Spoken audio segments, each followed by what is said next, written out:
মাহমুদুর রহমান মান্না বলেন, পুলিশ কি কারো কথা শোনে, না সরকার বলে কিছু আছে এই দেশে? সবার আগে পুলিশকে সংস্কারের প্রয়োজন ছিল বলে মন্তব্য করেন নাগরিক ঐক্যের সভাপতি মাহমুদুর রহমান মান্না। বিস্তারিত থাকছে স্টাফ রিপোর্টারের প্রতিবেদনে। তিনি বলেন, কোন এলাকায় পুলিশ কারো কথা শোনে, না সরকার বলে কিছু আছে? সাদা পাথর চলে যায়, বালু চলে যায়, সরকার ঠেকাতে পারে না। মান্না বলেন, প্রফেসর ইউনুস তো বলেছিলেন আমাদের টপ প্রায়োরিটি হলো পুলিশ সার্ভিস। আমি আজ 13 মাস পর সরকারকে জিজ্ঞাসা করতে পারি, কি অবস্থা এখন পুলিশের? পুলিশ কোন জায়গায় দায়িত্ব পালন করছে?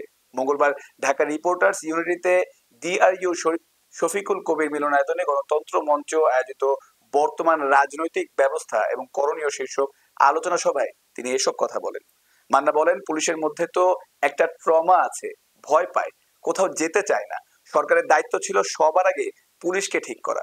নির্বাচনের দিন নিরাপত্তাহীনতার সংখ্যা জানিয়ে তিনি বলেন, আপনি বিশ্ববিদ্যালয়গুলোতে দেখেন কি অবস্থা। প্রত্যেক জায়গায় স্থানীয় লোকজনের সঙ্গে বিশ্ববিদ্যালয়ের ছাত্রদের হানাহানি কেন?